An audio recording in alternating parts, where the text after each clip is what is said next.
विघ्नहर्ता कोंबडी खत सप्लायर तलगरे। आमच्याकडे पॅकिंग मध्ये अंड्याच्या कोंबडीचा कोंबडी खत मिळेल। उच्च दर्जाचे नैसर्गिक कोंबडी खत पुरवणारे एक विश्वासार्ह नाव। मुख्य वैशिष्ट्य म्हणजे हे खत 100% सेंद्रिय व उच्च दर्जाचे आहे। जमिनीतील सूक्ष्म पोषक तत्वांचे प्रमाण वाढवून पिकांच्या मुळांची वाढ जलद होते व उत्पादन क्षमता वाढते। कोंबडी खताचे फायदे असे की जमिनीचा सेंद्रिय कर्ब मोठ्या प्रमाणात वाढतो, जमिनीचा पोत सुधारतो। ऊस, केळी, भाजीपाल्यासह सर्व पिकांसाठी उत्तम सेंद्रिय खत म्हणजे विघ्नहर्ता कोंबडी खत। आपल्या ऑर्डर नुसार फक्त 8 दिवसात खत थेट शेतावर उपलब्ध। ऑर्डर साठी संपर्क 72 49 35 87 96। रमेश बंडगर, सलगरे, तालुका मिरज। प्रत्येक बातमीतील घटनेच्या वास्तविकतेची तुलना थेट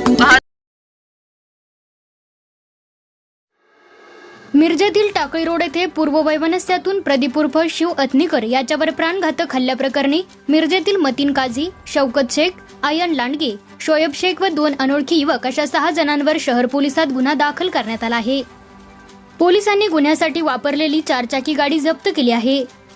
शिव अथनीकर याच्यावर तलवार व कोयत्याने 6 जणांनी हल्ला केला। शिव अथनीकर याच्यावर 12 ते 13 वार करून हल्लेखोर त्या ठिकाणाहून पसार झाले। गंभीर जखमी शिव अथनीकर याच्यावर मिरजेच्या शासकीय रुग्णालयात उपचार सुरू आहेत। अप्पर पोलीस अधीक्षक कल्पना बारावकर, पोलीस उप अधीक्षक प्रणिल गिल्डा, पोलीस निरीक्षक किरण चौगुले यांनी घटनास्थळी भेट देऊन माहिती घेतली। आरोपींच्या शोधासाठी पोलिसांनी पथके विविध ठिकाणी पाठवली आहेत। दरम्यान या प्रकरणी मिरजेतील मतीन काझी, शौकत शेख, आयन लांडगे, शोएब शेख आणि 2 अनोळखी अशा 6 जणांवर खुनाच्या प्रयत्नाचा गुन्हा दाखल करण्यात आला आहे। शहर पोलिसांनी गुन्ह्यासाठी वापरलेली 4 चाकी गाडी जप्त केली आहे।